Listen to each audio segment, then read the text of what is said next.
body. And that you can bring employers into that partnership with a view to those students having so many options. Coming out of school with a technology qualification that is third level validated, but that has been nurtured and developed within the school environment with huge cooperation by the teachers, with huge cooperation by the employers who have taken those kids into their own workplaces. That opens up a whole lot of new horizons for those students. They have options in employment. They have options in further education. They have options in college and universities. And those options stay with them for life. This is the start of their being changed by education. So we are going to have an amazing opportunity to explore through the PTECH landscape this morning. This whole cooperation hasn't come about by chance. There have been huge partnerships and huge supporters. And I particularly want to mention the support of the Northeast Inner City Committee and all of the programs that they fund, led by Michael Stone and Michael O'Riordan. I also want to mention Mary Clegg in the Department of Education, who I don't think is with us here this morning, and everybody in the Department on Taoiseach. In fact, the Taoiseach himself and previous Taoiseach before him have all been huge supporters of PTECH. We have had amazing partners in the schools and within industry. Yvonne Connaty, who's our PTECH Industry Programme Manager, Deirdre Kennedy in IBM, Downit Daigan, who's the Project Specialist in Cisco, Aidan Giblin, our Project Manager for PTECH, who's been with us in this conversation since the very, very beginning, Dr. Ita Kelly of our own Centre for Education and Lifelong Learning, and of course Dr. Casey here in NCI, who leads our Centre for Education and Lifelong Learning. I hope, but can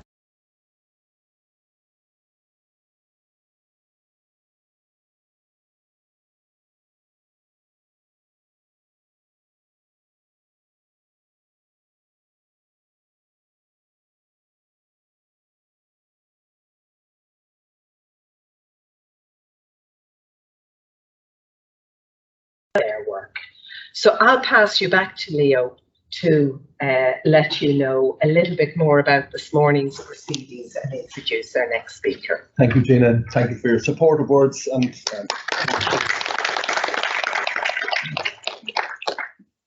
I suppose it would be a good idea maybe if I was to just give you an outline of what's going to happen this morning. And our overall intent is to have an opportunity to look at PTECH, to look at the processes whereby it has come about and to get some sense of the qualities and characteristics of PTECH. So we're opening the bonnet and looking under the hood, so to speak, to see what PTECH is all about. So in a few moments, Aidan and I will have a conversation about how PTECH, the innovation and the initiation of PTECH in its Irish context, and just the story of PTECH so far in the development within the Irish education system, followed by Ita Kennedy, who will introduce us to the curriculum and explore how we're approaching the learning challenges associated with that. And then finally, we'll have a panel discussion with Yvonne Connaty, down at Digan and the PTECH school principals, Sean particularly, just to give you a flavour of what's been happening perhaps in more recent months about PTECH and a sense of how it's going. Throughout the morning, this is conversational rather than just a whole series of presentations. We will have some questions and answers at the end, but I would also emphasize through the various inputs that the floor is open, and so please do ask questions in the room, or indeed if you are watching online, if you direct a question into the chat, it will be noted here and we will be able to deal with that. So appreciate your interaction as well as we go along. Just to get us going, I want to play a very short video clip. It's from Virgin Media. It's from a news report recently, about a month ago, following the project showcase at the end of the recent placements for PTECH.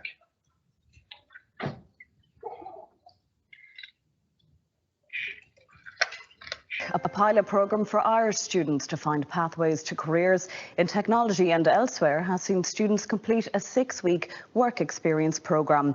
The PTECH programme launched in Ireland just under 3 years ago and works alongside second-level education to prepare students for the world of work. 108 TY students in a Pathways in Technology scheme arriving to an event marking the culmination of a 6-week work placement programme. PTECH, a public education initiative pioneered by IBM in the US in 2011, is now active in Ireland since September 2019, involving businesses and government here. Collaboration is key to the success of this programme. We have been working with education through the schools and the Department of Education from the very start, and it is that the differences that you get across both coming together and with the aim really of supporting these students in a future career in whatever that will be. The IBM campus in Dublin welcomed participating students from 3 Dublin post-primary DEIS schools, first attending a brief talk, including this message from the Taoiseach. You led the way as the first students to participate in the PTECH programme, and I am proud to see all of the progress you have made in what is an exciting and innovative programme. And after, students presented their projects to industry members, among others, and outlined what they had learned.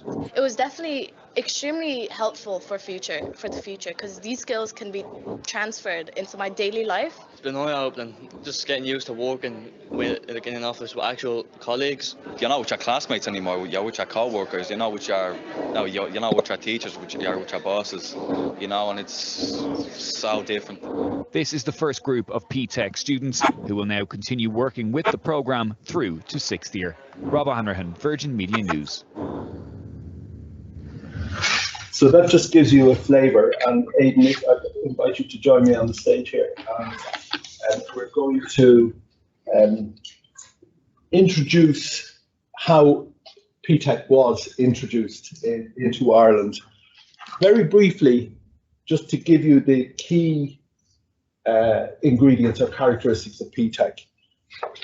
We will show that we have both the award of PTECH, that's the level 6 QQI validated award that's delivered through the schools under the auspices of NCI and our accreditation or our academic processes. The award is a special award and it's worth 10 credits at level 6, and the award combines 2 modules, skills for a digital world and skills for business and employment, each of 5 credits. And the students undertake that award in all 3 senior cycle years, the bulk of it in transition year, but there's other components in 5th and 6th year. And the first cohort has just completed transition year, and we have outlined our plans for their experience in 5th year, which will be next year. And so this first cohort will complete PTECH the year after next, and that will be the first, let's say, graduating cohort of PTECH students. It also combines digital badges, particular workplace activities, and of course our approach to teaching, which is fostered within the schools, and we'll say more about that in a few moments. But just now to kind of explore the seeds of PTECH, where it came from, I'm going to ask you, Aidan, two questions. The first is, can you tell us a little bit about yourself and your background? And secondly, can you tell us the origin story of PTECH, both worldwide and maybe in Ireland? Over to you. Thank you, Leo. Good morning, everybody, and particular welcome to the people online. My name is Aidan Giblin. I'm a retired secondary school teacher. I worked in Joey's in Fairview, and I ended up in management there and spent a number of years on secondment and retired in 2013, and have ended up back helping with this PTECH project. The origin of the project was, foolishly, I agreed to meet somebody for coffee one morning on a pretext, and at the end of the conversation, the president of the Class Pupils Union in Joey said to me, he says, "Have you heard this PTECH thing?" And I says, "No." I says, "I'm out of education now for 4 years, and my golf handicap is getting down, and I'm able to travel, and I'm enjoying myself." And he says, "Oh, we're looking for a bit of advice. We haven't been able to find a place for PTECH in the Irish curriculum, and we wonder, with your background, maybe you'd give us some advice." So I had a look at it, and as I read about it and learned a bit more about it, I saw this was a really interesting project because it didn't just deal with something that was a one-off in 5th or 6th year or something like that. This was taking students from a very early age, working through and giving them an opportunity over their career in school, in 3rd level, and employment. So I thought this was worth an interesting concept, having seen lots of different projects in as principal and deputy principal in a school. Lots of things come across your desk. But this was one that I thought was worth putting some thought and effort into. And really the ask was that what had happened previously is that approaches had been made to the Irish government from IBM globally to see could PTECH come into an Irish context. And the answer to that was no, we don't do dedicated schools. And the challenge then was, how can you get the principles underlying PTECH into an Irish context within the structures that we've got and the limitations and the opportunities also of the Irish education system. So that was the kind of challenge. The reforms that had taken place in Junior Cert with the new Junior Cert short courses offered opportunities. The fact that TY was transition year was now a widespread program also provided opportunities. There were challenges at 5th and 6th year, and we'll talk a little bit more about those for that. So that was the origin of the program. So then it was a question of kind of building a network. And what happened was that the Class Pupils in Joey's had facilitated the development of a technology lab in the school, and they wanted to see this in a bigger, wider context, and that was where the PTECH opportunity came in. So Jerry Cullen and the other principals, Mary and the principal in Larkin, Thomas, had developed a network where they had agreed to work together. And it was a question then of building on that network in terms of bringing in the local organisation, Michael O'Riordan and Michael Stone in NEIC, to bring them into it. We had spoken with IBM, and IBM said, yeah, look, we'd be interested in, if you can fit this in, we'll work with that. We approached then NCI and Leo and Gina in terms of getting them involved in the program. So it was building these partnerships, building this coalition that would be necessary in order to build and to develop PTECH. So that was over the period from initially 2017 and during 2018, and we got to the stage where PTECH was launched in September 2018. So just to give you a sense of, we use the same word, PTECH, and it can mean 3 different kind of concepts, we'll say. The first is that PTECH worldwide, initiated by IBM, and there are PTECH schools in the US, etc., and things like that. Certainly the origin of PTECH in Ireland comes from that pedigree. But the second is PTECH in Ireland, which we're keen to emphasise was developed within the Irish schools context. So it's a very, PTECH Ireland, as you see here in green and encompassing the blue area, that's very specifically being developed for the Irish context, particularly with the 3 northeast inner city schools. And then within that, because there is a junior cycle component of PTECH and then this now senior cycle component, we have the certificate in PTECH, which is the level 6 qualification that I've just mentioned.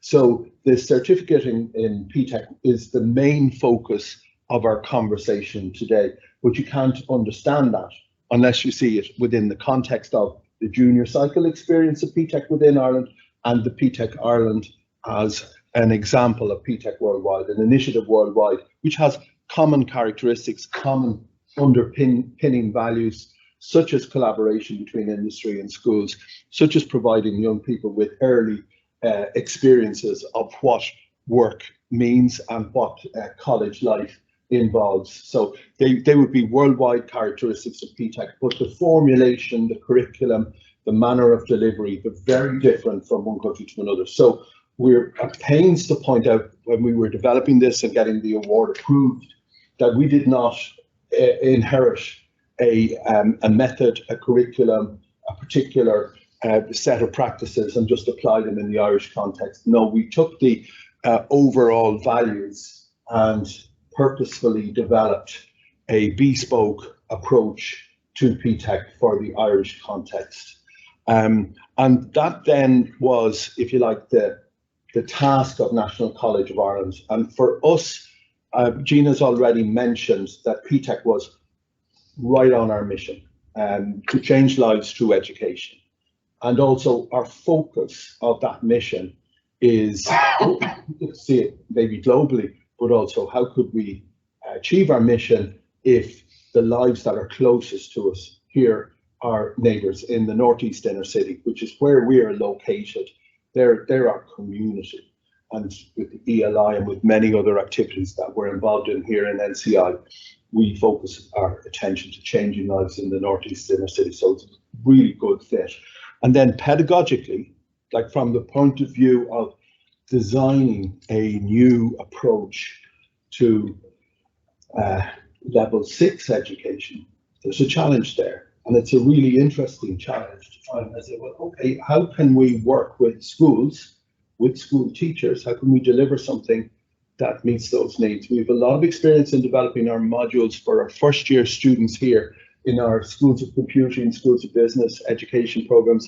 We had developed modules on managing your learning, on understanding how digital media work, and also with a good tradition in the college of inquiry learning, approaching learning from multifaceted perspectives so that people had a rich experience. How to translate that into a school environment, it's a very interesting challenge, and we had a great deal with the, if you want to write one word about PTECH, the characteristic of it, it is so collaborative. There's been such a coalition of really good, like when you look at the business component, the government component, the way in which the funding streams are working, the different government departments are working with, the college itself, the schools, principals in the schools, and the teachers. You know, people might look at that and say that must be a really complicated project. And yeah, in the kind of operational sense, you know, you've got to work a lot on getting all that to work together. But from an ethos perspective, everyone is well aligned. It's all this direction. We know where we're going. We know what we're trying to achieve. So we have this really powerful opportunity to develop pedagogically. And I'd just say one thing, which is a characteristic of PTECH that is something that, like, if I just go back 2 years ago when we're looking at it from the beginning, this was the notion that it's a college qualification, higher education qualification. Now, just see how counterintuitive that is, that we're taking transition year students and offering them something at level 6. And, you know, we knew the argument would be, how can students perform at that level? It's 2 levels above where they would expect to be if they went into transition year. And I think there are a number of aspects to it. First is that we design experiences so that they get tasters of this level 6. So level 6 here, 60 credits is usually, your typical first year. That's an intensive experience. That's the first year college experience. 10 credits at level 6, people can do that. If you provide the correct and appropriate structures. The second thing is there are really true schools about how instruction should happen in education. One is that you teach to the level of development. You probably know that from Piaget was always at that. You have to teach the level of development. And then there's an alternative perspective, which is from Vygotsky and a different tradition, which is saying, actually teach to the level above the development. Stretch and support. Stretch and supported type approach to teaching is very effective, and there's a lot of work on that. And in a way, that's what we're doing with PTECH, stretching and supporting. So it's not, putting them in at the deep end. That's not that approach, but it's giving them experiences to make sense of the tasks that they have in their own learning. So when they go to the workplace, they know why they were being prepared in that way, and they can make sense of it. So they're the characteristics.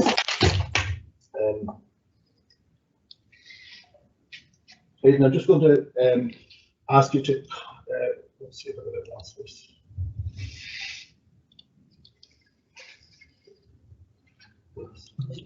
Yeah.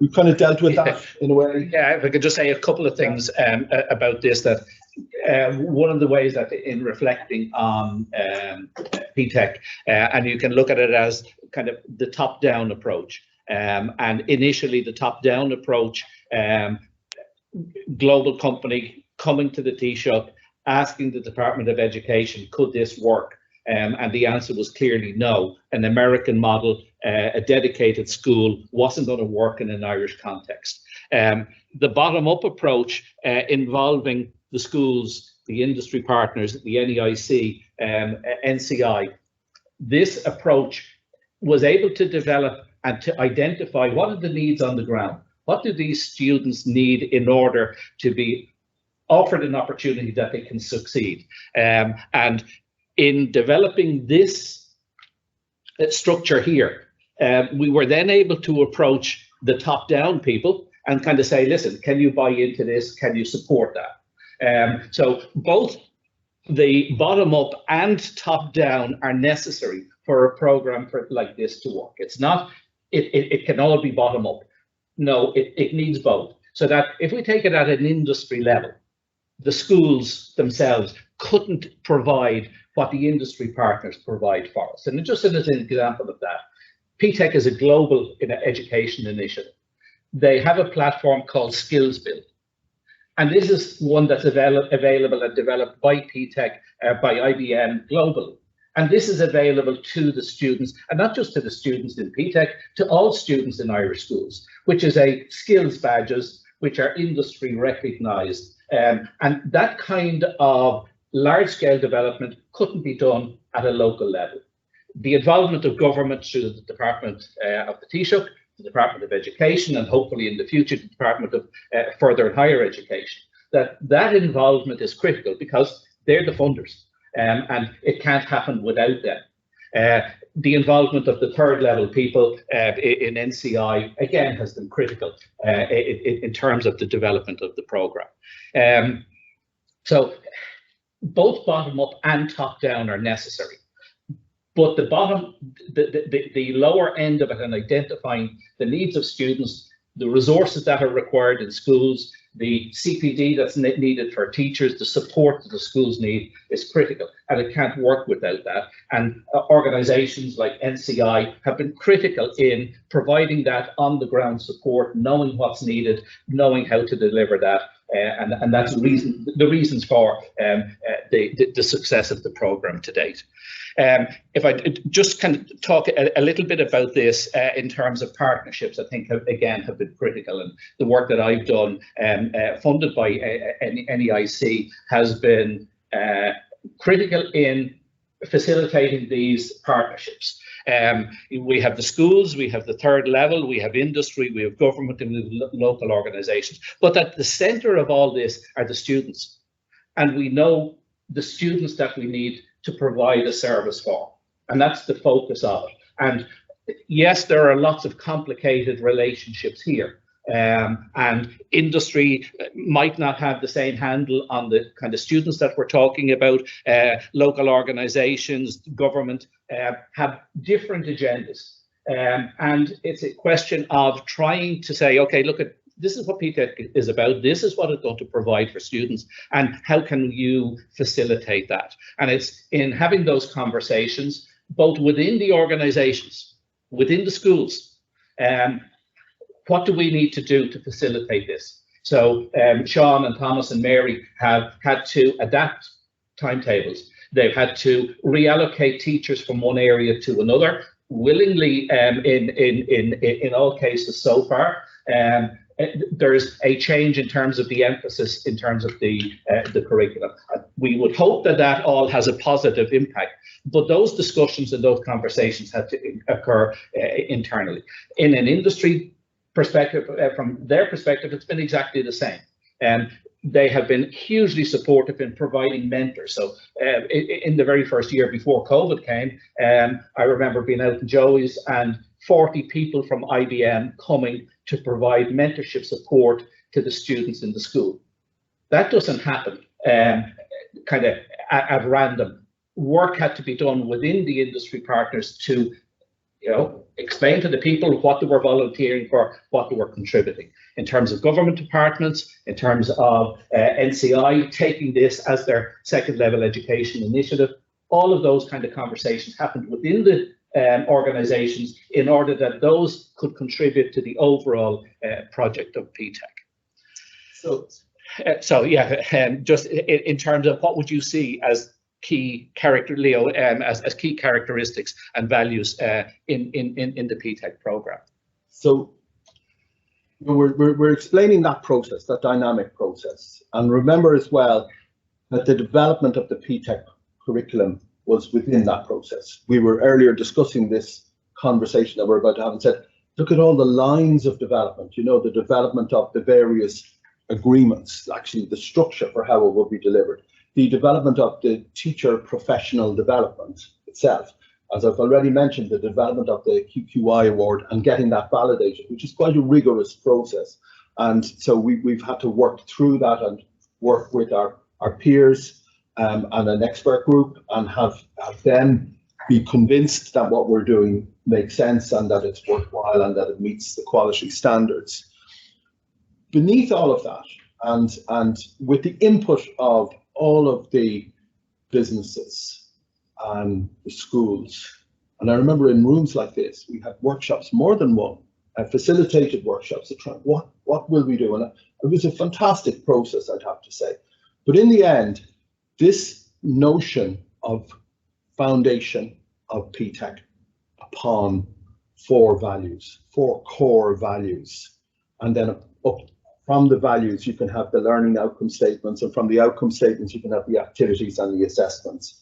And I'd say that's kind of part of the DNA in NCI, that we're a value-driven organization. So we wanted to ask, what are the values that we would espouse within the students for PTECH? And these four emerge, and Isha will explain in more detail the evolution of the curriculum and the process where PTECH, the full detail of PTECH. But just to focus on these, valuing myself.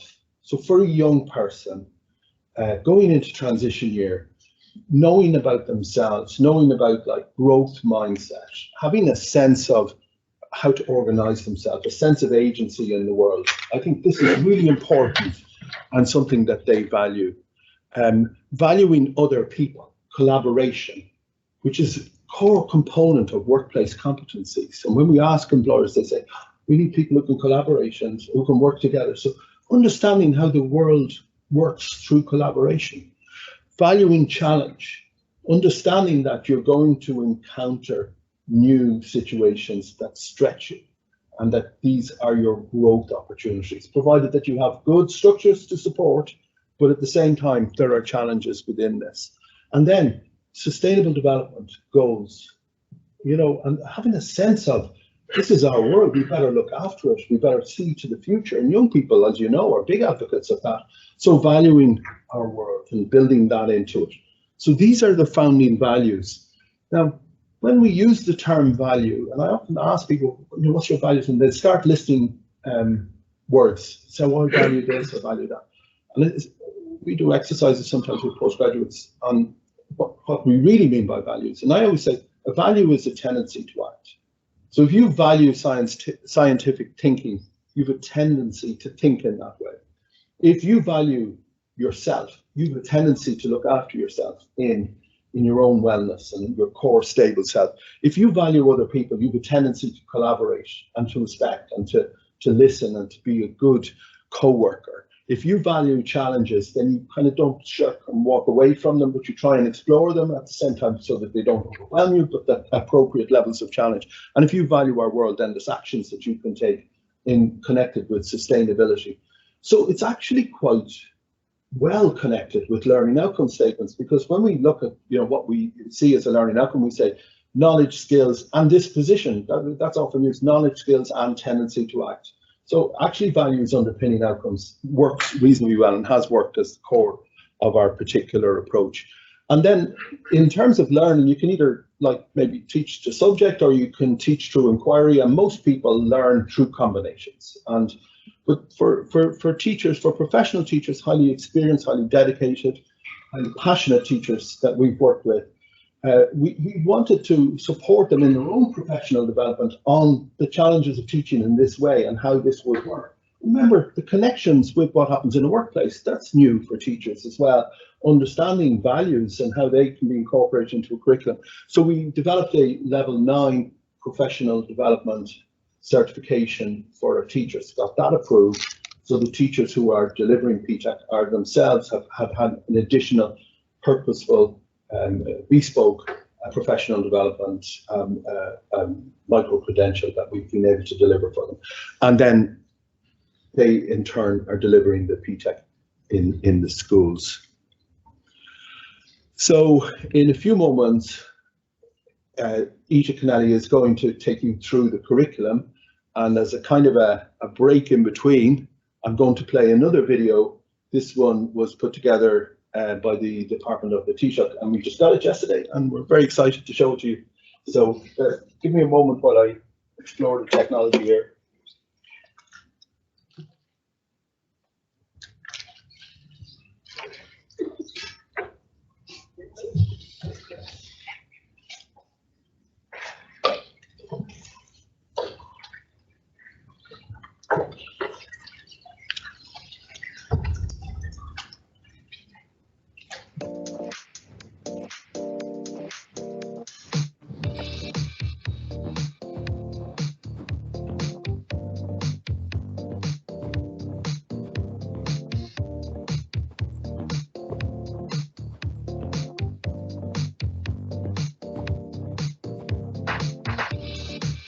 The students have done the first 3 years of a 6-year program, so they're pretty much halfway through it. Showcase today for the students is a culmination of one element of their program, which was an internship. What impressed me the most with these guys are they're very good in adopting and grasping the idea of being a software engineer, for example, as like me, day-to-day tasks of developing project management, testing, chance for them to experience that.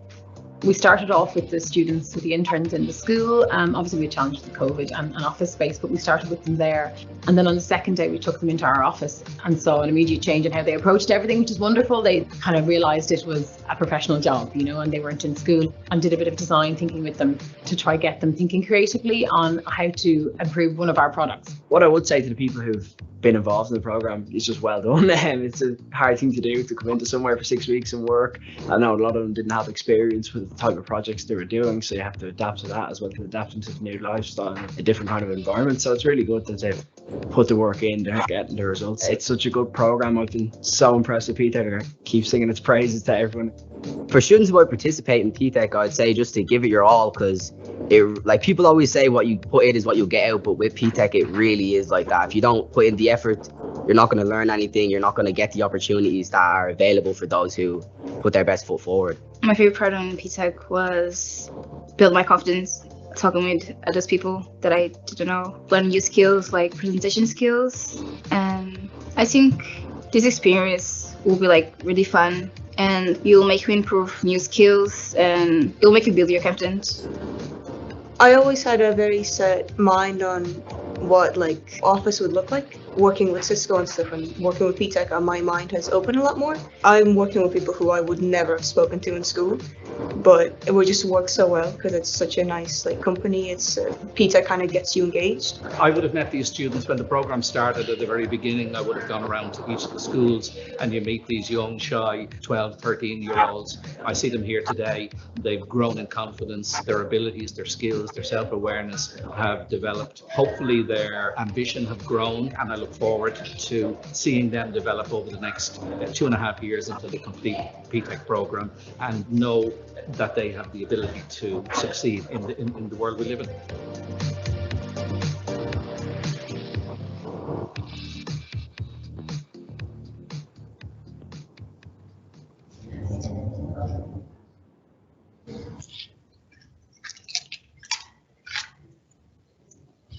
Right, so hi everyone, my name is Nita Kennelly. So I am the program director and I've been involved in developing the curriculum.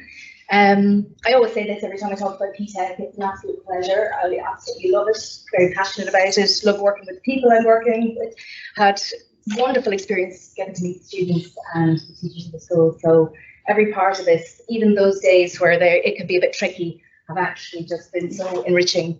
So what I just want to do, just to take kind of on, I suppose, on the kind of the backdrop that Aidan and Leo has given you, is to fill in, I suppose, a few of the gaps, really, just in terms of you that are new to this and what it is, and give you kind of an overview of the kind of the structure, the architecture. Leo's giving you kind of a good overview of the values there, so I won't labour that, but just to give you a sense of how that kind of translates into the whole development of the curriculum. So we were starting from scratch in many ways. Yes, we had kind of ideas, but actually it was a beautiful opportunity to reinvent and reimagine something in a new context, and that alone is a lovely pleasure and a privilege, actually. So I'm just going to talk a little bit about the teaching and learning approach. Again, just to give you that opportunity to just kind of understand what it is. It's hard to get your head around PTECH because it is a bit different. And then really what I want to kind of preference is give you an opportunity to see the curriculum in action. And by that I mean the students' work. At the tea break, I'd encourage you to look at some of the posters down the back there, just to give you a flavour of some of the work that the students have accomplished. And I'm going to show you a few clips here as well, because it's really gorgeous just to see what they're capable of. And I've also then, part of what the students do, they keep a portfolio and with some reflection, kind of a reflective blog. So I went into those with permission and just took out snippets of the students' reflection. So again, it's just really to represent the student voice a little bit here today when we talk about impact and the learning, and it's just really lovely, I think, for you to kind of get to see that. So I'm just going to talk just briefly, just to try and position it a little bit for you in terms of scholarship and just that kind of reimagining and thinking and what this is, and aligning very much with that idea of changing lives through education. And I'm not going to go and say that these have been built in and kind of firmly embedded into the curriculum, but these are kind of, I suppose, parts in the scholarship around education that certainly have influenced me, and I think have permeated in the development of this curriculum. And I just wanted to kind of, I suppose, share it with you, just to kind of position what we're trying to do, and picking up on Aidan's point that the students very much, and that ethos of the students at the centre and student success at the centre of this has been really very much a part of it.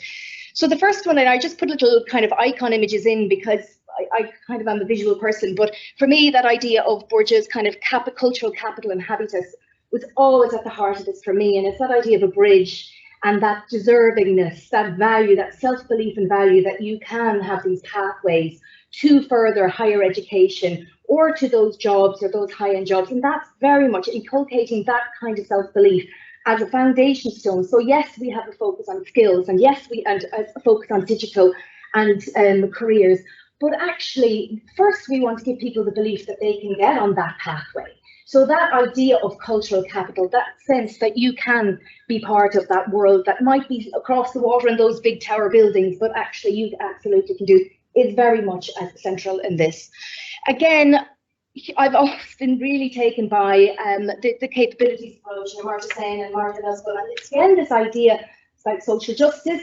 it's about quality, but it's also about these idea of opportunity and what they call affordances or freedom. And what that means really in translating into a curriculum is that we are creating spaces and opportunities and experiences for the students to experience something new. And Yvonne will talk about the work placement, some of the impact on the students, and that is a case in point. What is the privilege in this particular programme is that we could create a new space, a new horizon for those students to experience something very dramatically different from the day-to-day, and that really is in keeping with that idea of the capabilities approach. And then another part that really influences my thinking is that idea of narrative imagination, Martha Nussbaum, and what that really is, it's about simply building in this opportunity for the students to be, or to imagine being in somebody else's shoes. And part of that is about imagining other opportunities, but also going back to our values and the idea of valuing each other and valuing others. It's about taking perspectives. It's the perspective taking, building those opportunities to be inclusive, to understand and value and respect others, which is a huge part of collaboration. And again, another really key foundation stone for not only for the working world, but for society. So those things were there, they are there in the development of those values. And the other one, again, just kind of in a sense notional, but it's something that I've always thought about, and it's in the kind of field of psychology and positive psychology. And Martin Seligman talks about this idea of flourishing, and I really like that idea. You know, that the success is about thriving and thriving in different environments and flourishing. And at some point in my life, I'd love to actually try and translate this model in more firmly into education. It's been done, but if you can see his kind of model, the PERMA model is about positive emotion, engagement, positive relationships, meaning and accomplishment and achievement. And actually those translate or align so beautifully into what we've tried to achieve in PTECH. So again, it's just to kind of give you a sense really of and linking it to the literature in terms of what we want to do. So I've also got a couple of bizarre, and you'll think I'm bonkers, not so scholarly touchstones here. And I think they do kind of set the scene for you in terms of understanding it. I found myself quoting this a couple of times, which ages me obviously too, as well. But this idea of, you know, if any of you have ever seen that Field of Dreams, not a great movie, but you know, the thing is, if you build it, they'll come. And I know that sounds quite cheesy, but I've actually heard myself say it a couple of times, so I thought I'd throw it in. And really what I mean by that, and it kind of touches on Leo's point about that stretch, we started this out being really ambitious for those students, actually. We didn't say we're going to do something that's really easy and keep everything the same. We said, let's go for it, build it and they will come. And that has been at the heart of this. We really have. And we're absolutely prepared to tailor it and change it, and we have work to do. But actually our ambitions and our challenges have been high. And it's definitely up there with Kevin Costner and Field of Dreams. And the other one, and Yvonne will laugh at this one, because there were times on Friday afternoons when it's been stuff that can go wrong. When you're doing a Field of Dreams, it's challenging and there are downsides. Keep on Trucking kept us going, I can tell you. And we ended up saying to her a few times when something would go wrong, you know, keep on trucking. But the reason I put it there is not just for myself and Yvonne. Actually, it's a shout out to the teachers in the schools, because they kept on trucking, and the kids, because at the beginning of this, there was so much new stuff. We threw so much at the schools, and if they're there, thank you, and the students. And you know what? It was a bit mad for a little few moments, but they went and they kept on trucking and they went with it, and it was phenomenal. And actually, because they did that, we got to this point where we are today, a year on, where they've done a full cycle. And you can see around this room, and hopefully in a moment, the culmination of that. So there's resilience here. There's resilience on everybody that's involved, because of an aligned belief about what we were trying to do. But resilience built up in those kids that took on and went through those, and took every new assignment was different, and they went with it. So that's kind of just setting the scene for what we were trying to do. So Leo has talked about the values, and it's just to reiterate really that the starting point was that we drafted these, we thought about them, thought about what this was, and they did become those cornerstones of that development of this new curriculum. And I will just leave that there for you just to read for a second, but just I would kind of, I suppose, flesh them out a little bit, and Leo's talked through them, but what they are. So that idea of valuing myself, that empowerment piece, enabling the students and trying to build a curriculum where they get to see some achievement and confidence is very much as part of it. The learning and working together and the collaboration, and you'll see some of the culmination of some of that teamwork and collaboration. And of course, there were things that didn't go well for some of the students, but it's all learning. And none of it was ever about, things being right or wrong. It's about, well, what have you learned about it? What have you come out of that experience? Again, that idea of problem solving, creativity, design thinking, trialing stuff, again, built into their assignments or the assessment pieces around projects and what they had to do. And then this idea, which in many ways will come into more the 5th year curriculum, where they look at engaging and having their own kind of impact. What's that impact in the local, in my locality, or my school context, and then in a global context? And that's where we'll be building towards probably a little bit more in, as I say, in the 5th year curriculum. So how those translated in terms of building, so, taking everything from scratch, blank piece of paper, when we identified those, the next challenge was really to identify, and we talked about this idea of like a competency framework, but we call it an abilities framework, but it's pretty much the same thing, just providing that architecture for the program. So we started there and we identified those kind of, from the values, those kind of abilities that we wanted to try and build and be part of the PTECH curriculum. What will they be doing? Everything will become from this. So every piece of learning and assessment has been derived from this kind of structure. And so these abilities, if you like, are then articulated as learning outcomes. So every, and luckily for you, I'm not going to go through all those learning outcomes, but what I've just taken a little snippet just to take the value challenge. So you can see there project working, and then that's articulated as a learning outcome, and equally creativity. So these are still quite high level. This is how it was structured for the QQI document. This is providing us with the real kind of, as you said, the DNA of the program, what we're trying to do. And then what we've been doing this year then is just breaking them down into learning goals for the various topics for all the assessments, worded in a little bit more clearly, so that this for the students and the teachers. But essentially every aspect of this curriculum is constructively aligned to these learning outcomes back through the values. So the values aren't there in a kind of a tokenistic kind of way. They've actually just driven the development, absolutely, and everything can be traced back to them. So it's quite satisfying actually in that respect to be able to design something from this perspective. So I'm just going to talk you through a little bit. I hope that's okay. Yeah.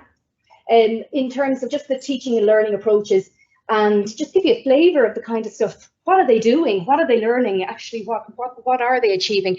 So in terms of the teaching and learning, the students got in, and I'm just going to talk mostly about TY now. Again, you said it's a 3-year program, but in TY, roughly half the program is completed.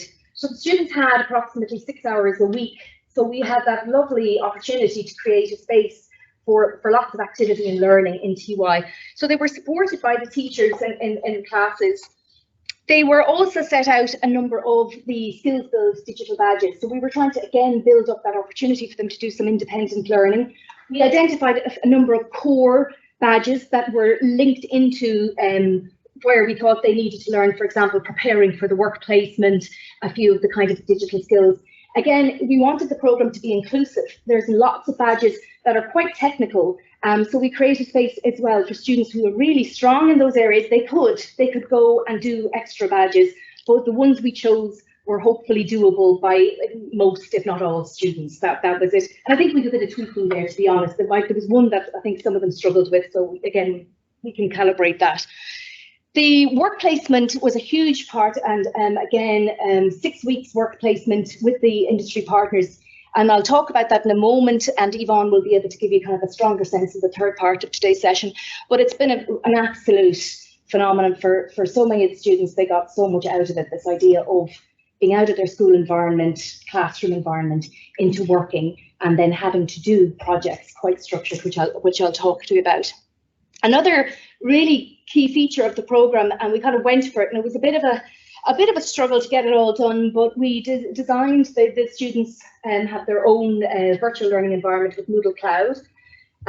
So we developed for each school, there's a school site and various topic course books, lots of activities and videos so that the students would kind of have that college-like experience. Again, that idea of the habitus, that bridge, that they're developing and understanding this world of learning, autonomous learning, where they can go in and access things and re-watch stuff and read and find that, and also upload their assessments and get their grades through Moodle. So they've had that experience, and fair play to the teachers, because they really, you know, had to embrace that new technology this year. We've got a little bit more work to do on that.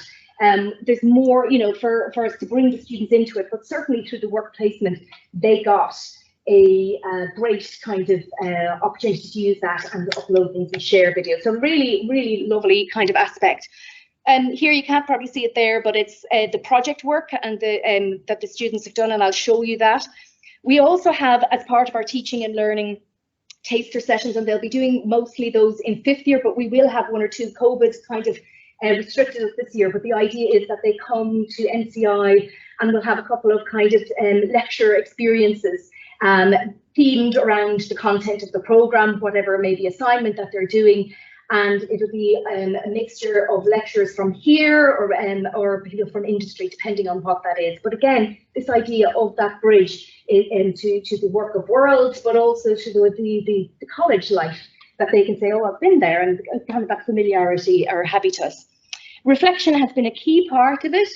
And really what I suppose the role there was to really try and get the students, or give students the opportunity to think about their learning. And again, that's my field of dreams moment, because you could say, oh, they're only 15, they're not going to get it.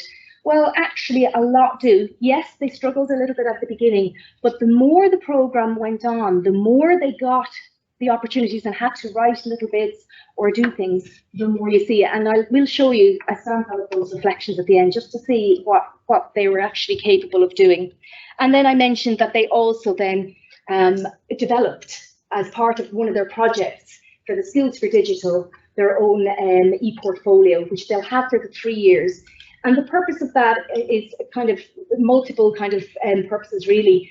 One, it's about developing their digital skills, because we chose Campus Press, which gives them that kind of mini, like their own website, and they had to develop navigations and links and think about curating and structuring it. Number 2, it provides a kind of repository for their career documents, their CV, and also examples of their project work. So not only will they kind of have this when they finish, but you know, they can show people what they achieved in that project. And also by writing about it, it's giving them that vocabulary to be able to talk, and even in terms of my development, what I've learned, what I did, and that extra little bit gives that space for them to develop that skill. It's not just gone, they've paused, they've reflected on it and thought about their learning. So that's just to give you kind of hopefully a good flavour of what you're going to see. In terms of the assessment approach, just a few little bits just to kind of flag, I suppose, in terms of how we thought about it.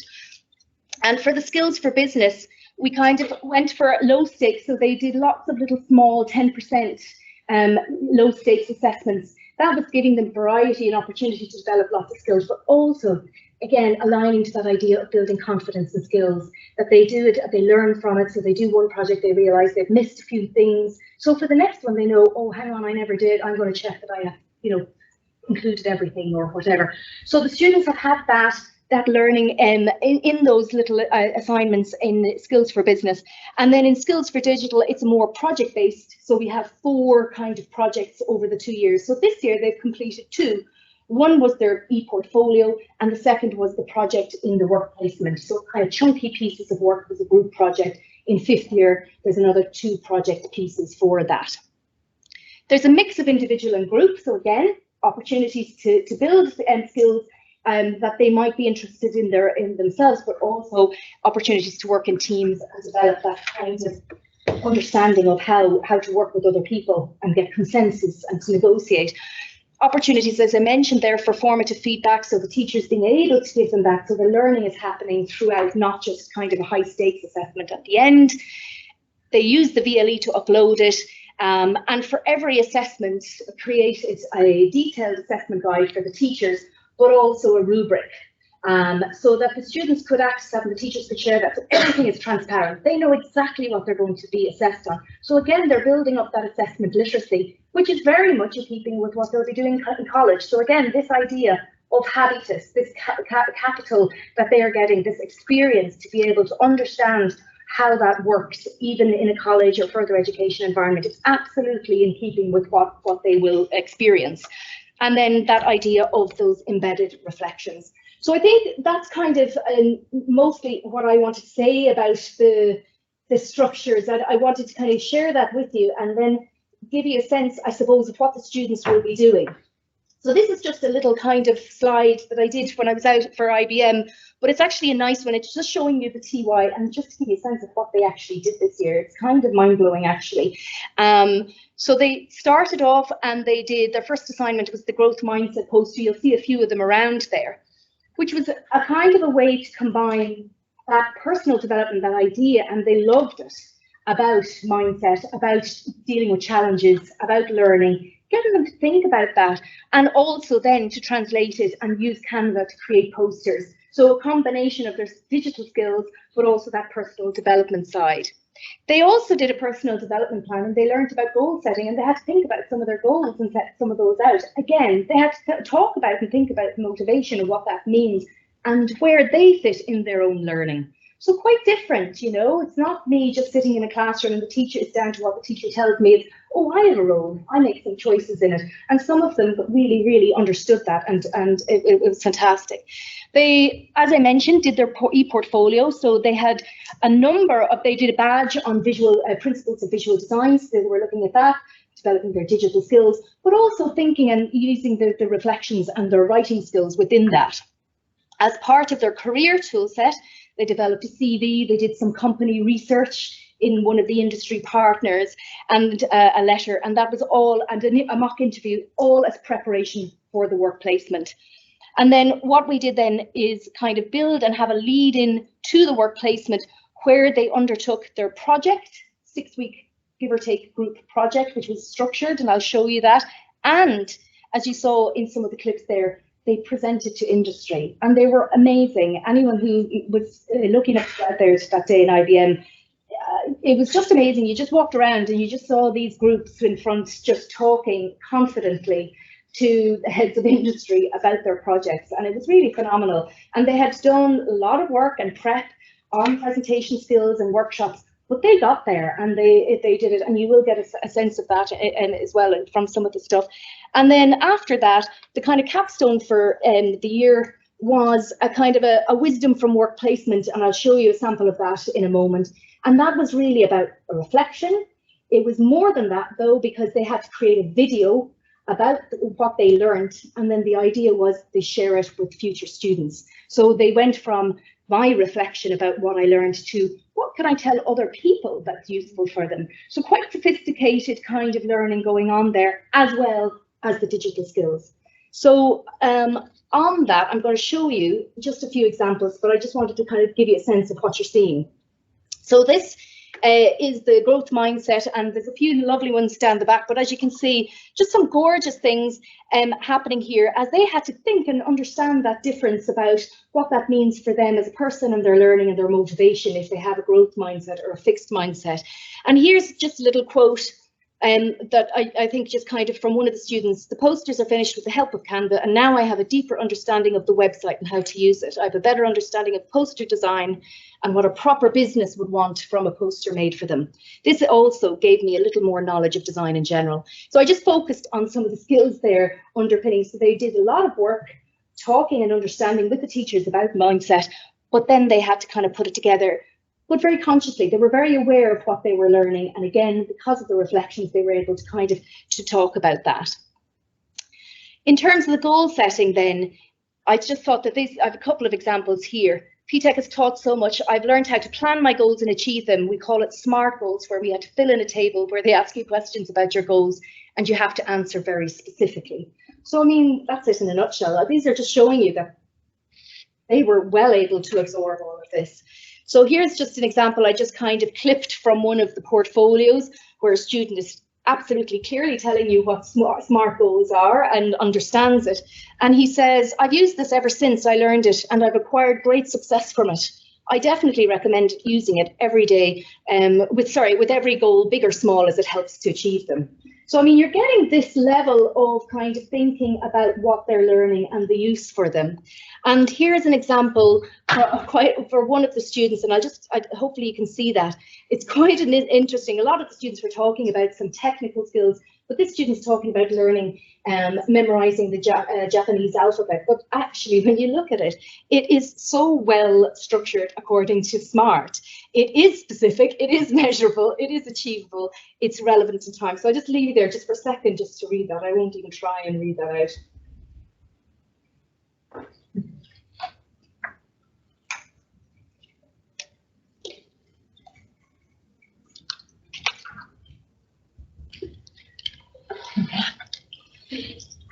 Okay, so again, just giving you a flavour, which I wanted to do, of the kind of stuff that's kind of emerging. In terms of the portfolio, you can see that, again, a student's talking about reflecting, here's what I'm doing. I like this is a good way to improve my skills, as I can highlight the work I need to, and it works as an archive as well. I enjoy designing my pages and colour schemes, and I like the freedom to personalise it. And that was a big choice for us. We went with something that was kind of website because we wanted to give them the space to do that. And here another student just had a bit at the beginning of his portfolio about what he was using the portfolio for.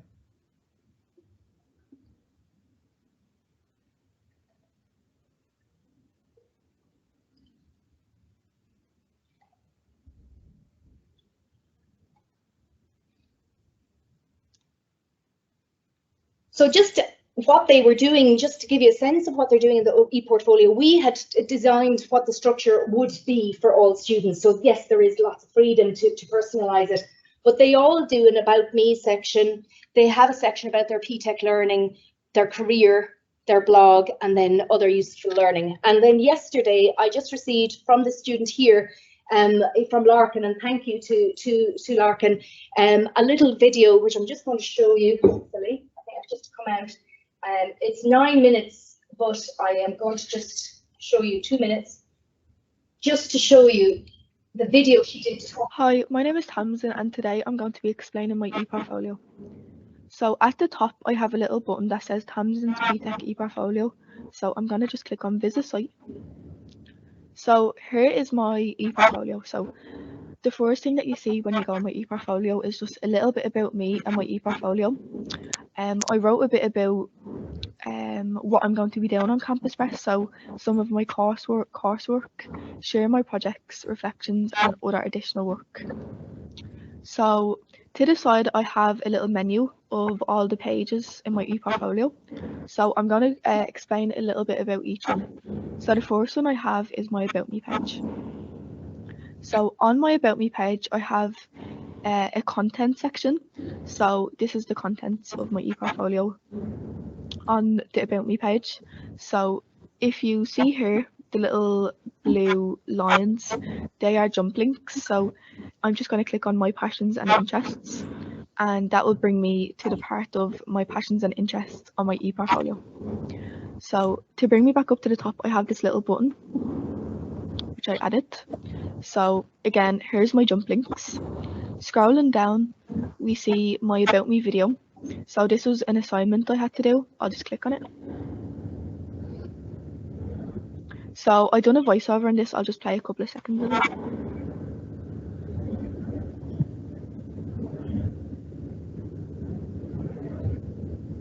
So I just created a PowerPoint and added some photos and just explained a bit about my PTECH.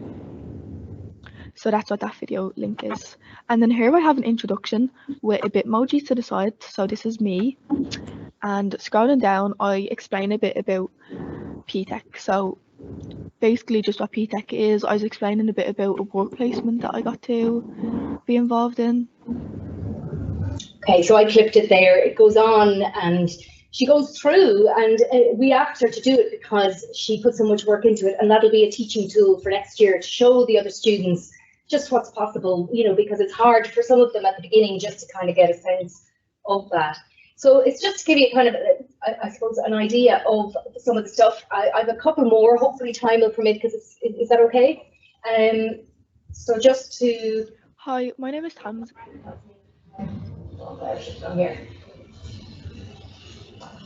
So I won't labor that. Then they also kind of keep tracking of their badges as they do. So again, this idea of it as a repository and archive, so they can remember, you know, if they're in 5th to 6th year, or if they're applying for something, they'll have everything in the one place in theory, and any kind of career documents. And that's kind of it on the portfolio. And I just wanted to just touch a little bit on the work placement and projects. Yvonne is going to talk you through it. But I think what's really lovely was that they had this opportunity to go on the work placement. And so actually what we did in terms of the curriculum was build a lot of the curriculum around that. So the work that they did and prepared for their work placement was assessed, you know, like their career toolkit before it. And then during the work placement, their project and their presentation were part of the assessment strategy. So I'll just kind of give you a sense. You might have a question about how do we do that across different industry partners, and how is that something that might be scalable or doable across, you know, different groups or in the future across different industries. And the answer is that we created quite a structured kind of approach in keeping with, you know, good practice in terms of project planning, and set out a kind of a document that they had to complete. So we set that out and it was highly structured. There were varieties and flexibility across what work streams. Some students will be much more technically minded than others, but that was fine. So we had a variety of projects. There were some students who designed a program, you'll see down there. Others had kind of campaigns and media campaigns, while others were developing chatbots or working with drones. So you really had a huge variety, but there was equally a consistency in terms of what they had to demonstrate for their assessment through that. And actually what's just notable, and why I just wanted to show you that, is in terms of that idea of the scaffolding and building. In 5th year, they do another 2 projects which will build on this. So they will do another group project around that, following a similar structure, and then they will do an individual project. Again, by the time they do that, they'll have some of the same kind of structure, but they will hopefully have had 2 opportunities to do projects and be capable of building their own. So again, that idea that they're of reinforcing and scaffolding. So just on presentation skills, you'll see that they presented, as we said, in IBM on that day, and they were absolutely fantastic. But I just found this in one of the portfolios, and I just thought it was just really gorgeous, because it just speaks to what the students are getting from this. This was a team, actually, I think it was the drone team, and they actually prepared a workshop for 2nd year students. And I'll just let you read that.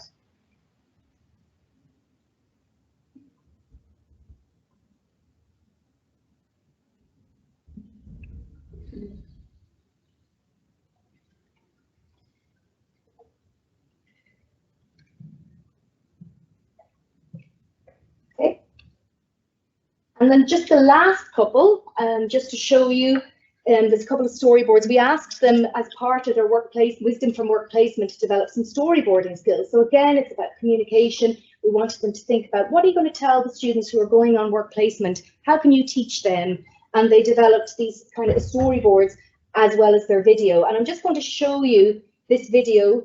Again, I just have to come out. I don't think it's playing from here, so I'll just go back out. This was from one of the students, and this was her wisdom from work placement video.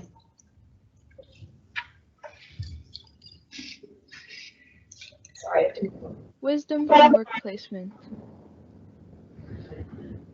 Content. My hopes and fears.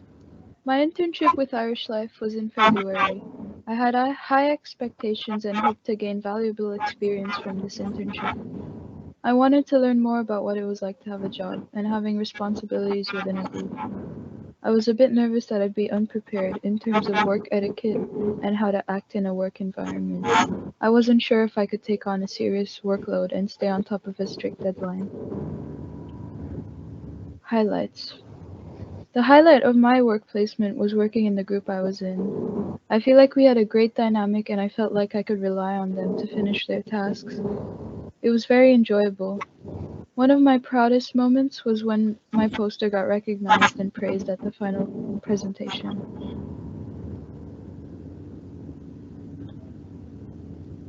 Issues. There were a few low moments during the internship that my group and I had trouble working through. I felt like the communication between the departments like research and technology were poor, and we had to compromise our own work to fit their pace. We had to wait for information and a product that we could advertise, since we were the marketing group. The tasks given to us were confusing sometimes, but we handled it by email with our project supervisors. I am also biased because I was disappointed that we couldn't go to the office in person. I was really looking forward to that experience, but I think I managed well with the change in the environment. Lessons learned. The most important lessons I learned from this experience were how to deal with things not going to plan, improvising work, and learning how to compromise. I learned that communication and organization is very important. Setting clear goals at the start so that you won't be confused in the process, and frequently checking up with other people on what they're working on. Most importantly, I learned that I should try my best and put in my full effort to make the most of the experience. Useful experiences. I'd say the internship was very useful in general. I think my hopes at the start were mostly fulfilled. I had a better understanding of a work environment and improved my skills in research, communication, presentation, and more. To be specific, I'd say the badges we were required to complete during the internship were very helpful. They provided information about a variety of life skills, like how to prepare for a job interview and tips on presenting. Key advice. My advice for future transition year students would be to take as many opportunities given to you and try your best at everything, even if you feel discouraged. Come in with an open mind and be ready to apply yourself. You can learn a lot about yourself from doing things outside of your comfort zone. Thank you for listening to the experiences I've had and my thoughts about the internship. I hope it was insightful and enjoyable. So that was a really high-end example of, I suppose, just to kind of showcase what the students are actually capable of. And it was just amazing for us, I suppose, just to see really the quality of work. And it kind of leads me in just to the next step that I'm going to finish here just with just the reflections. But just in terms of where we're at, we held feedback sessions with the teachers and we learned a lot, and we are, I suppose, going through a kind of a process now of consolidating. There was a lot of success, but we also had, you know, certain students not managing that level. So I suppose what we saw this year, which was really wonderful, was that they can do this. Not everybody can do it. So to consolidate next year, we want to just develop and work on parts of that kind of structure and support, so more are getting to this point. So that's a lovely piece of work, along with the development of the fifth year curriculum particularly. And then we're hoping to have a kind of an in-service or teacher event where we bring the teachers back together again and we talk about that and pre kind of the new school year. So I'm just going to finish on this last slide down here, which is the video. Actually, I'll just come back out and this is a video I created. As I said at the beginning, it's just a couple of minutes long or 3 minutes long, but it's just a combination of all those reflections. And so you can imagine all those e-portfolios and reflective blogs, some of them painstakingly done. And I just picked out a flavour of the kind of stuff that the students were saying.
those in the room, take a short break, 5 minutes, just if you want to grab a coffee. And for those online, we'll reconvene at precisely 12.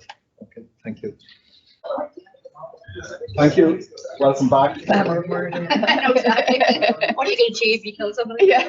In the room and those of you online, I'm just going to hand over to Yvonne Connaty for the next session, which is a panel discussion to give you even more insights on PTECH. So over to you. Thanks, Leo. So I'm Yvonne Connaty and I'm the PTECH Programme Manager for IBM in Ireland. And just before we jump into the questions, figure out how to move on to the next one. It worked earlier, but it's not working now. I suppose just to put the work placement into context, because it's a huge undertaking to bring 108 students into 5 different business partners over 6 weeks, keep it consistent, and make it a worthwhile experience for the students as well. So we really tried to capture the PTECH values in everything that we did. We made the work placement project based so that the students could excel at what their strengths were, but also work on some of the areas that they felt would be challenging for them. We held workshops and different types of learning for the students as well. So we had online workshops, we had in-person workshops. We had a mix due to COVID. So some of our students were still in school while they were on work placement, and we kind of tried to make that as much of a work environment as possible, while some students were lucky enough to experience a real office environment when they came in, and we'll hear more about that now in a second. We wanted to keep it a consistent experience for all students, and that's kind of where the project template and working with ESA came in the curriculum, like building everything that they did for us on work experience couldn't have happened unless they had that run-in from the teachers, from the support from the school, the assignments that they were doing in school as part of the PTECH certificate. So everything kind of rolled in to make that experience a successful experience, but a challenging experience for the students. The impact, when I think about impact, and just for those of you who don't know, I am a post-primary school teacher, so I'm on leave to work as part of PTECH at the moment. But when you talk about students and when you talk about what they want to do and how you're going to impact their lives and change their lives through education, the whole theme of what we've talked about this morning, you just have to see the work that they've done and what they've produced and the videos that you've witnessed here this morning to see that this is having a profound impact on them. And the work experience itself, we're going to hear from the principals about, what they witnessed from the students as during the work experience and after the work experience when they came back through school. I suppose it's an incredible privilege for the PTECH partners to offer this opportunity to the students, because it's not just the students that get something out of it, we get a lot out of it as well. We get to, young minds come into us and give us new ideas and revitalize some projects that, we couldn't do unless we had a younger mindset to kind of help us do that. So I suppose kind of like my little experience of the 3 schools. So even though I work with IBM, I actually work very close with all 3 schools, and I'm very lucky to know all the 108 students, and I get to hear their gripes as well as their successes all the time. And one of the biggest things I heard the first week of the work experience was not about who they were partnered with, it was actually who they were working with on their team. So a lot of students, and you heard Zlata on the video earlier saying that she was working on a team with students who were in her year in school that she had never spoken to before. And a lot of students came back with that same feedback. I don't want to be on this team. I don't know these people. Even though I go to school with them, I don't really know them. By week 2, that had evaporated. So they had begun to see, that they were closing themselves off to opportunities by not opening themselves up to working with different types of people. And by the end of it, if you were there at the showcase or in the video of the NAIC, you might have heard Justin say that some of these who were not his friends are now his friends going into next year. And that in itself is impact. Like that in itself alone, without any of the other learning things, is a huge thing for students in school. To feel like they belong, to feel like they are part of something, And that's what PTECH helps us to give. It's very hard to measure and it's very hard to show, but I did poll the students at the end of the showcase because I wanted to get a snapshot of how they felt about themselves. And I wrote down a couple of their answers. So out of 108, 60 responded to the poll. If you know anything about TY students, getting them to respond to anything is very difficult. So that is checkbox number 1. 98% of them said they gave it a 5 out of 5 experience in terms of their enjoyment and how they enjoyed the experience from start to finish. They also, 86% of them said that they were comfortable in asking for help, which I thought showed a lot in terms of the industry partners, how approachable the mentors were, their project supervisors, and you know, when they came up against challenges, the last thing we wanted was a student sitting there worried about they don't know what to do, they don't know how to overcome a problem.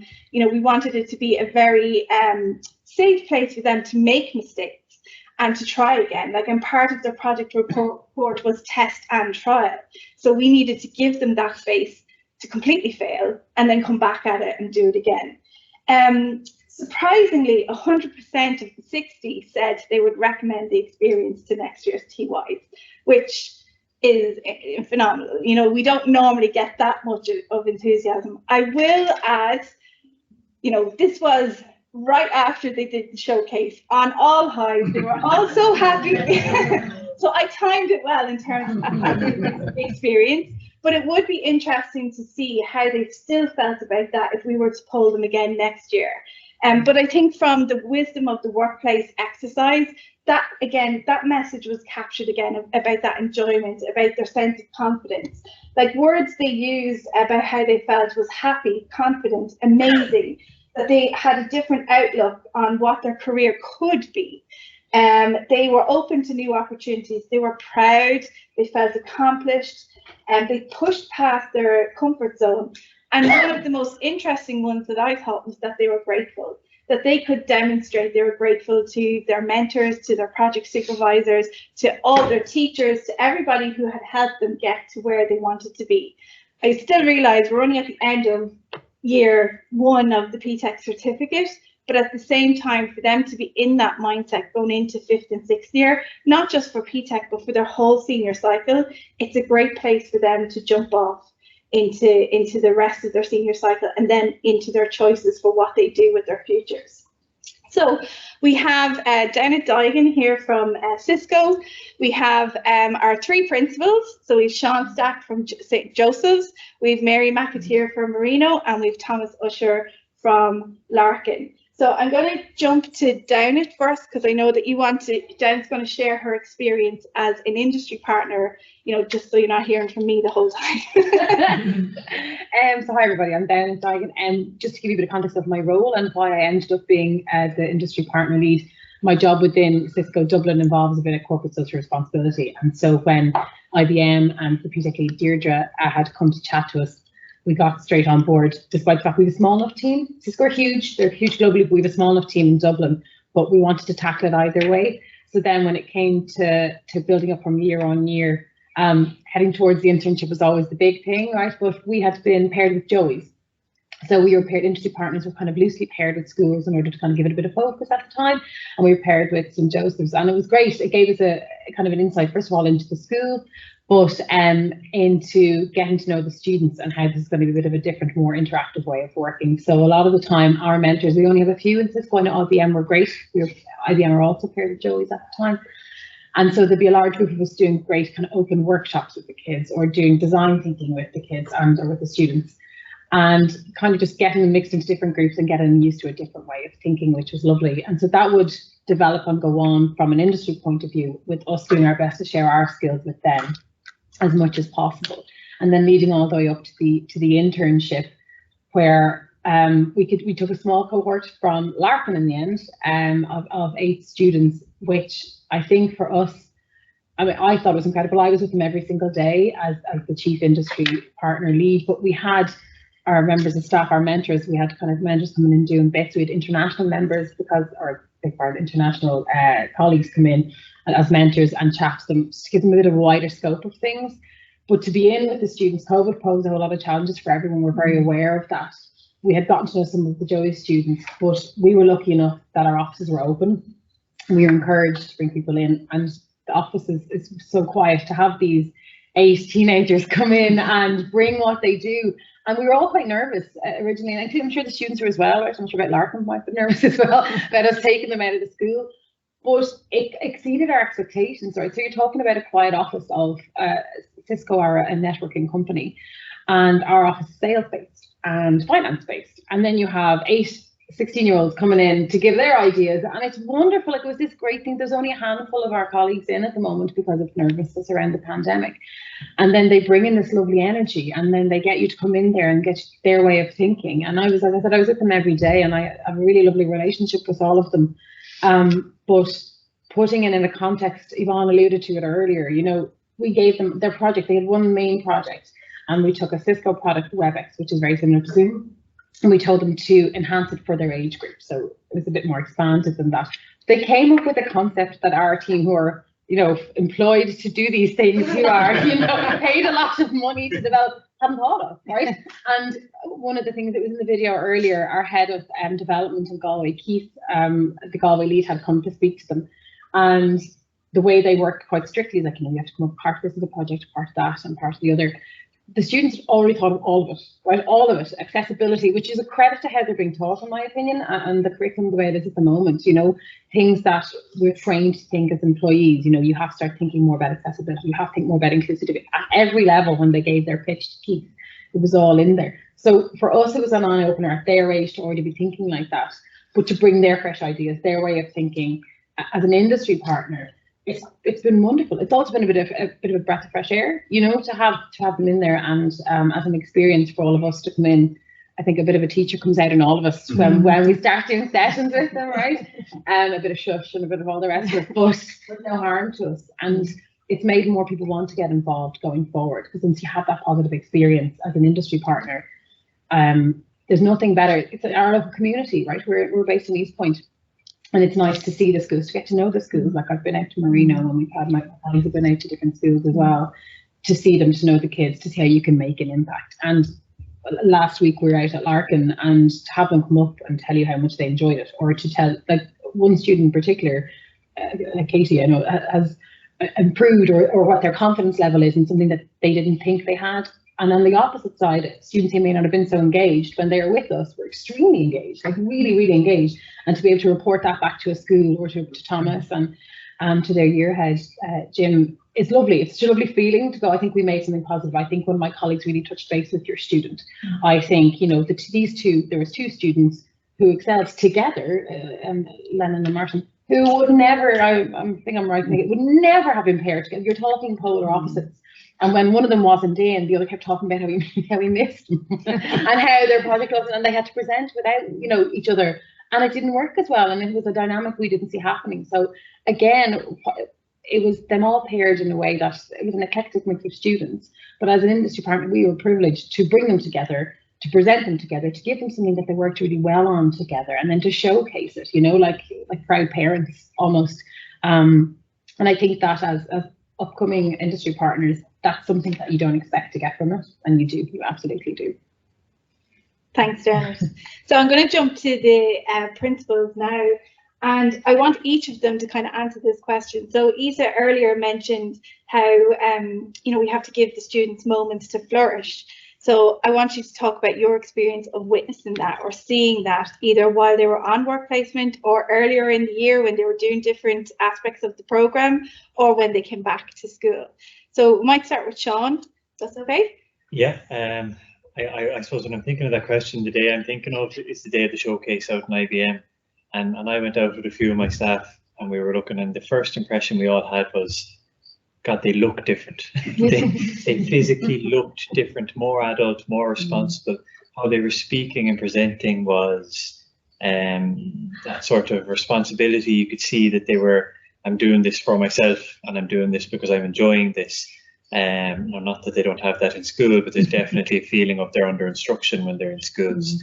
Here, this was, I thought this up and I'm presenting it, and you could physically see it in how they were standing. It was and it's something they've brought back to the school that we're seeing. And we're really excited to see how it'll translate in 5th and 6th year. Yeah. And Mary, how about you? I agree there that they actually did look different out of the IBM thing. But even when they came back to Marino, they were so enthusiastic. They were so happy. And one skill that they definitely have is presentation skills. They were able to talk well about what they've learned and all of that. And also, and one of the students referred to their self-esteem definitely has raised their self-esteem. There's no doubt about that at all. They were so much more confident, and we saw that the other night that we had, and Gillian was at it from Irish Water there, the TY graduation, and 4 of the students stood up and spoke at it, and these were at least 3 of those students I would not have imagined would be able to get up and speak to. There was parents and guardians and all, a good crowd there. They were well able to talk. They 2 of them got up then and they were doing some other things, a little game that they had. Others went out then to get presents for people and so on, and they were all they learned that their self-esteem definitely has improved. Their teamworking skills have improved as well, and they now know what teamworking actually is. Because up until that, I know a few of them were working as teams in the school, but like if we were all a team here, you were doing your bit, I was doing mine, you were doing yours, and Thomas was doing his, and we didn't know what each other was doing. We weren't really working as a team, but now they know that, and they are working better as teams, And inclusivity, they're very inclusive, there's no doubt about that. They were speaking words differently as well, and they were full of confidence when they came back. Absolutely full of confidence. Thanks, so Mary. Definitely flourishing. Yeah, and last word to you, Thomas. I just think the 4th years as a group, to hear them talking about growth mindset, to hear them talking about fixed mindset. When they were put in groups, they were random groups, but yet they were able to develop into teams and take on different responsibilities in that team with probably very little direction. And like Mary said, some of the students that would do everything that you ask of them and sit at the back of the class, and they're doing really well, but don't really get involved, they flourished. They came to the top, and to see them out on the day out in IBM, where they're the ones that are getting up and presenting.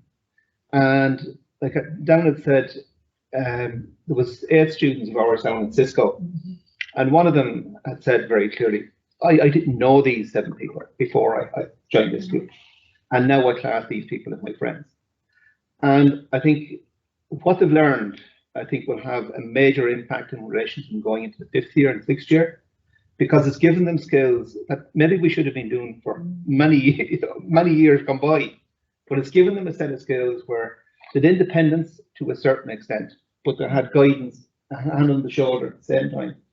And to see the growth, and I'm not even sure whether we can say it's over 6 weeks.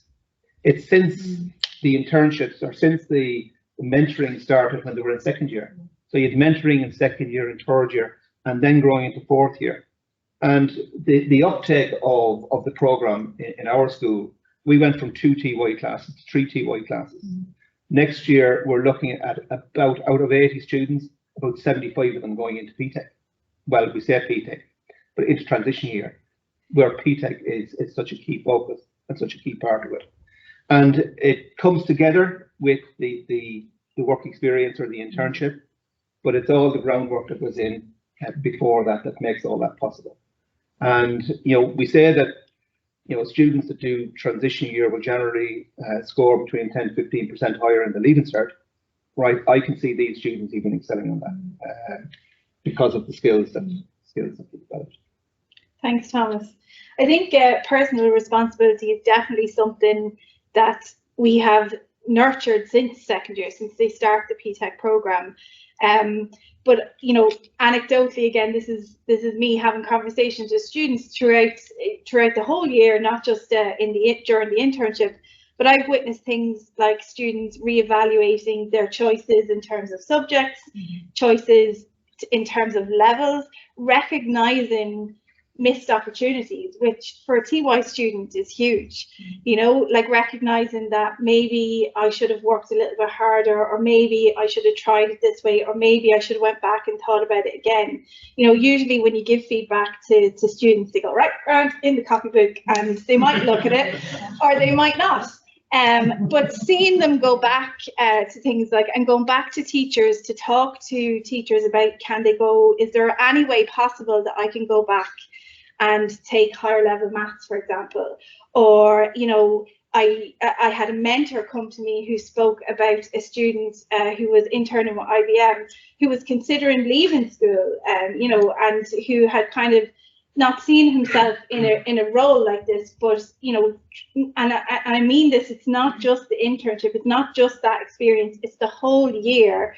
But when they get to showcase those skills and get to prove to themselves that they can do it, that's when they realize that there is more to this than just learning about stuff and learning things and things like that.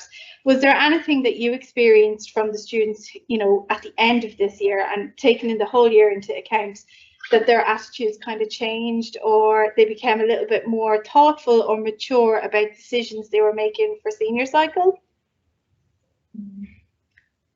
They would have thought about more about the, as you said, about the subjects that they wanted to take, and the importance of choosing the right subjects for. They were thinking of careers and like what careers would they like to go into, and therefore trying to match up subjects along that line as well.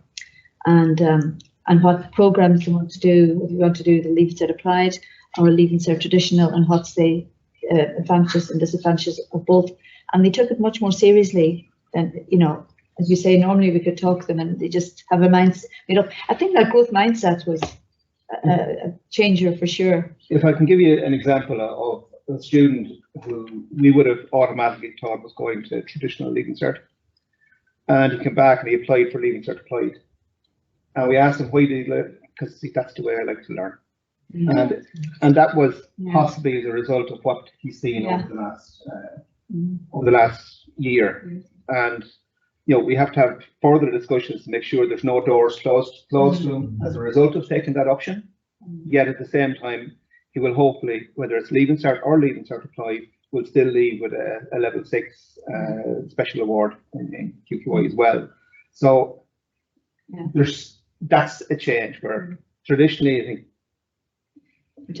I'm politically correct, but LCA was possibly seen as students that we were going to have trouble in the 6th year, whereas that's changing with the students that are looking to take it up for next year. And the program, I think, has shifted their mindset about what certain roles are as well. So, when it came towards the internship, so pathways in technology, but it's not just technology. Like I work for a technology company, I'm no more technical, you know, not really, you know. And there's so many roles out there, but it's not all of the industry partners working throughout the project, working with the schools, is also to change the students' idea of what a certain type of job is, what a certain type of company is, what it means to be in technology. Like PTECH isn't just technology, it's so much more than that. And it's also changing that so that they're open to ideas more. So then if they're, whatever way they're doing their Leaving Cert or what they're going to focus on, whether they go to 3rd level or not, opening them up to the many different, with the mindset. That's the growth mindset. Also involves that. Like we had that with students come in and go, this is a job. This is a job. You know, there was a few things that we had people come on, and one of the girls were like, I didn't realize that was a job. I was like, yeah, it's a job, and it's a really good job. You know, a girl donning it from Portugal, her social media was her role, and that kind of clicked in with some people, and then taught people that the role is different than they thought. So I think the whole PTECH program does that as well. It changes how they see education matching future career. I think that fits in with what we've all said, this idea of that conscious and confident, that conscious competence. They're now aware of where they're at and aware of where they're going. And those conversations with guidance counselor subjects, where it might have previously been led very much by a guidance counsellor, now it's led by them saying, this is where I want to go, and the dynamic of that whole path changes. And we did witness that with one student who in week 3 of the internship had said, you know, I think he had emailed us in to say he wasn't coming back. And he said that it was because he didn't see this as something that he wanted to do. And we say, fair enough, but you need to seize the opportunity anyway and use the skills that you learn to apply to what you do want to do. And it turned out he wanted to be a makeup artist. So we're like, you need an e-portfolio, you need to showcase your work, use those skills to build your e-portfolio. You need to have social media skills, use your principles in visual design to create your Instagram account or whatever it is when you feel comfortable to do that. So we're not saying every student needs to come and work in a tech company, but we're saying every student needs to have those digital skills so that they can apply it to any career that they want, and they leave school feeling more confident and well able to do whatever it is that they want to do. So any last words from our... I thought our students as well have a great can-do attitude that it has, I've noticed over the past few years actually. A lot of students, you know, if they were doing something and it doesn't work, they give up, you know. Whereas I was thinking particularly in doing robotics class, I remember asking a wee girl, what happens if this doesn't go right? And she said, oh, I'll just have to go left. That was very good. So there was that, like, there was no giving up. It was, you know, you try and try again and try again. And so for this problem solving thing has come into their mindset as well, very much so, you know. So from that point of view, it's terrific as well. I just think that you know, lots of us here have been privileged enough to have our own networks as we're growing up. Yeah. Lots of the students that we're teaching don't actually have their networks available to them. And what PTECH has allowed them to do is to develop them networks with NCI, with the industry partners, with mentors that's been going through the 5-year program that they're on here. And that's, I think, a real game changer for the students. I think from a school's point of view, I know we had the graph up there about the different partnerships in it.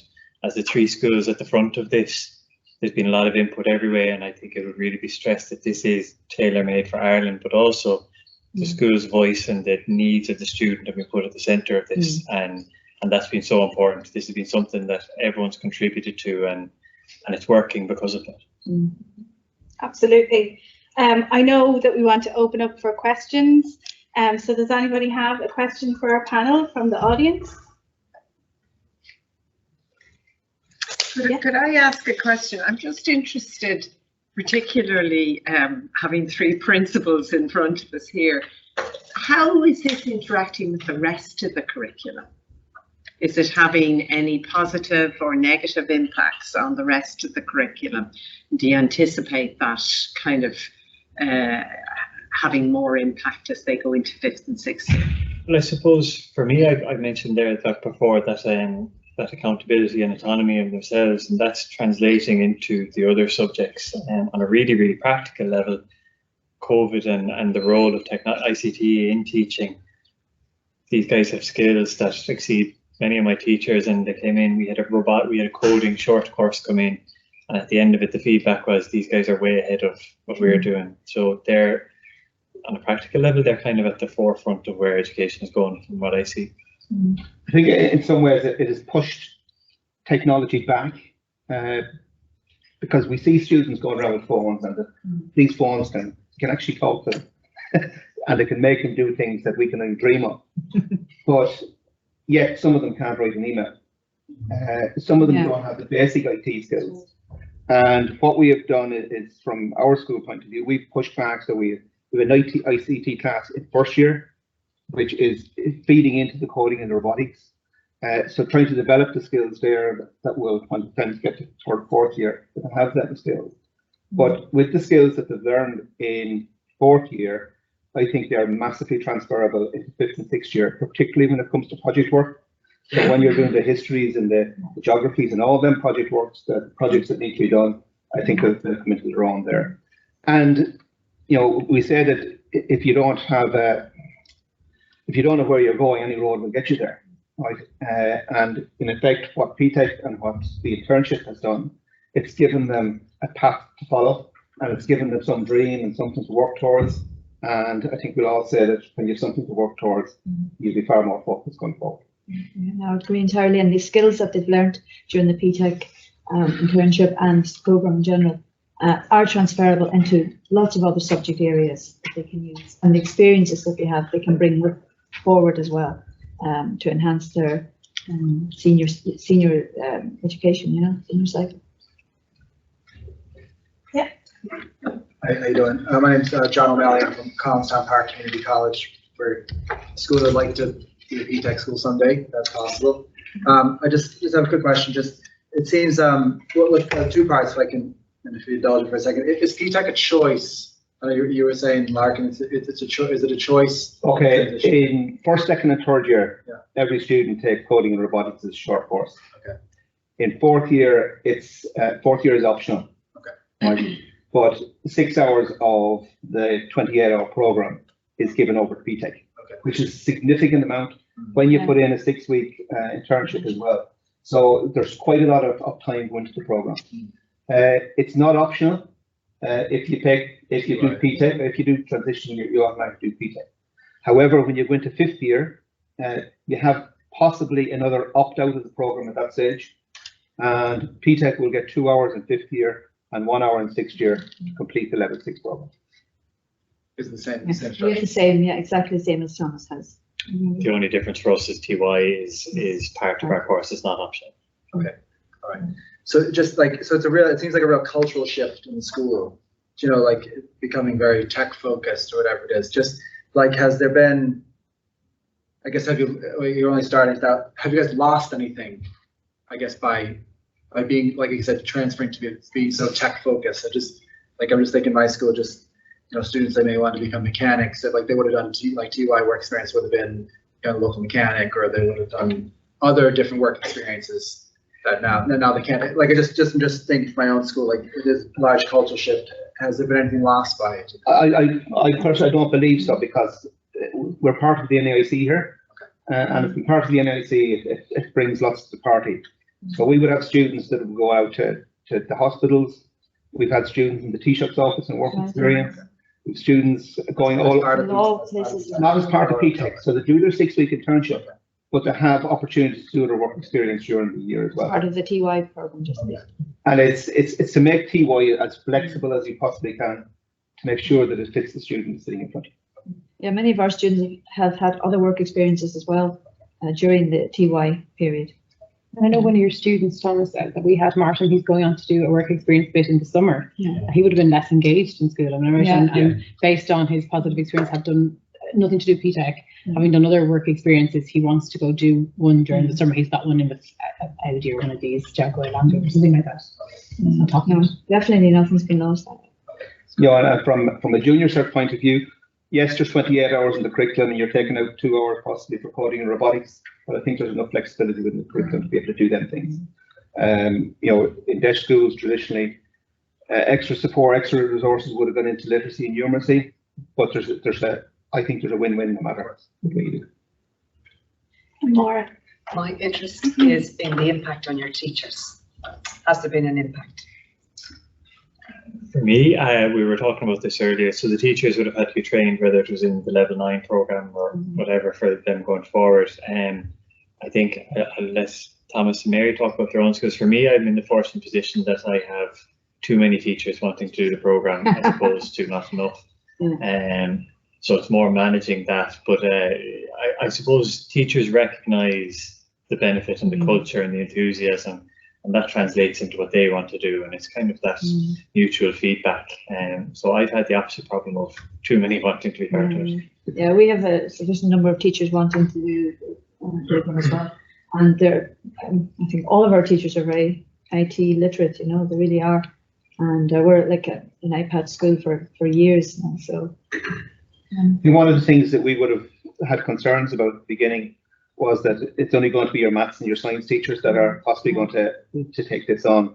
But I think we have language teachers, we have science teachers, we have a full range of teachers across the board that are involved in coding and robotics. I think there was 9 teachers on the level 9 program this year. And I was interviewing for AP2 positions yesterday, and every one of them, well, it's all about growth mindset. So they were bringing back the exact same as the students, and there's a positivity about the whole program. It's a significant investment, both from a resource point of view, from a teaching point of view, and I think on the experience that I've had over the last 3 years, this is something that should be, if at all possible. We're delighted so far. Anyway, so far so good. Definitely. We're in the privileged position of being the first. Yeah. I would not change it. From an industry partner's perspective as well, like working with the schools, like the teachers are so open to allowing like the mentors to come in and facilitate sessions.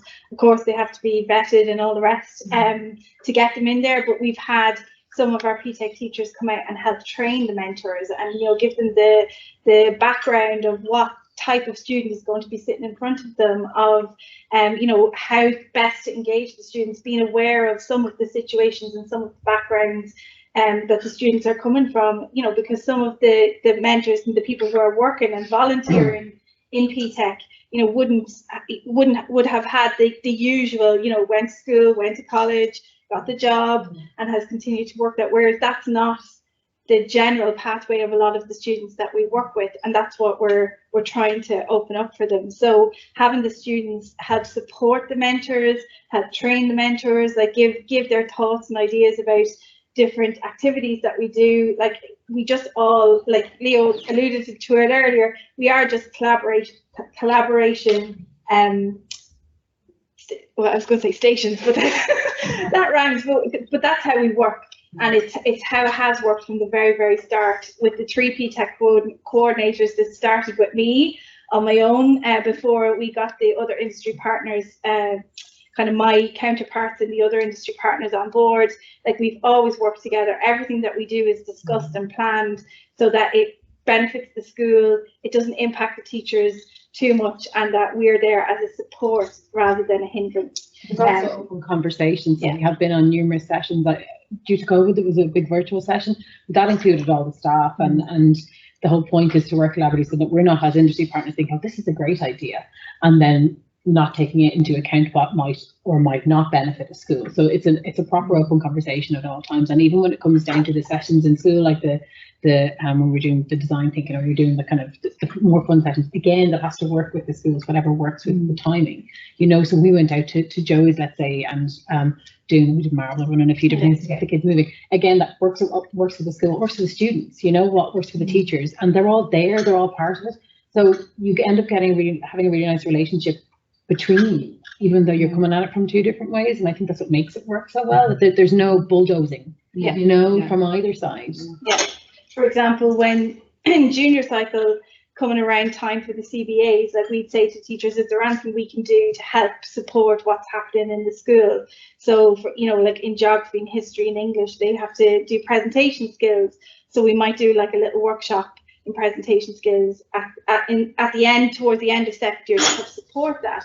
And so that the mentors can sit and listen to the students' presentations before they do them for the CBAs and offer them a little bit of feedback. So there's ways that we can help support what's happening in the school and enrich it for the students as well. But, you know, that comes back to us as well, because our employees feel more engaged and more positive. You know, giving back is a great way, you know, to feel like you belong to something again. And we don't struggle to recruit mentors and volunteers to be involved in this program. If anything, we sometimes end up with too many. But again, it's because of the positive nature and the way that we work together as a group. Yeah. So I think we're kind of done for time. So I'll hand back over to Leo to close us out. So just by the way.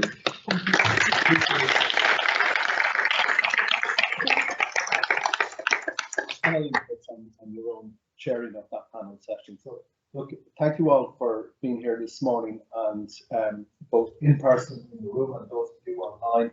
We've recorded the session as well, so you might want to encourage some of your colleagues to take a look at what PTECH is. I hope we've been able to give you some insight.